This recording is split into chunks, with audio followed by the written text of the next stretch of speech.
Нийслэлийн Чингэлтэй дүүргийн эргэн Гомбочир гэгч 40 иргэм насны эр амьдралынхаа 20-д жилийг хээ үзэгдэл чөтгөр шулам сонирхон судлахад зориулсан ажээ. Магадгүй иймэрхүү итгэхэд зүйл сонирхдгоос нь болоод ч тэрв.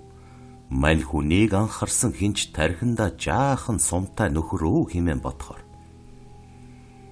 Харин тэр ийхүү судалж сонирхсныхаа хүчинд нээлт маягийн хоёр чим гаргажээ. Тухайлбал нэгдүгürt Монгол дахь чөтгөр шүлмийн тухай бүх баримтуудын 80% нь хятадуудтай холбоотой байдгийг тогтоосон байна. Хоёрдугаарт Монголын говь хий үзэгдлийн үлгийн нутаг мөн гэдгийг нотлох гинэ. Тэгээд чинь тухайга дэлхийн нийтэд цацаж мэдээлэх бодолтой байгаа төдийгүй анхудаа хий үзэгдлүүдийн байршлыг тодорхойлсон газрын зураг хийхээр төлөвлөд байгаа юм байна. Ийм нэгэн өвөрмөц гаж хоббитой итгэхэд тун удахгүй шууган тарих бололтой.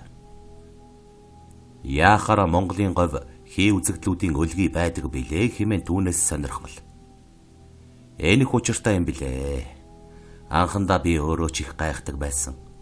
Тэгээд эцэст нь говийн зэрэглэн дотор их учир байдгийг ойлгосон. Энэ зэрэглэн дотор муу инээрэг их бөөгнөрч агуулгадж явдаг. Хүн ам сэрэг нутгалдаг байж яагаад ингэж муу энергийн хуримтлал бий болсон бэ гэвэл хүн олноор суурьшдаг газраас ирсэн салхины урсгалтай холбоотой хэмээсэн юм.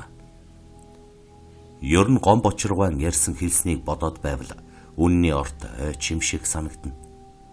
Үнэн дээр чөтгөр шулмын тухай ихэнх яриануд байшин сав мөнгө хөрөнгөндөө хорогдсон хөгшин голдуу хужаа нартай холбогдсон байдаг билээ.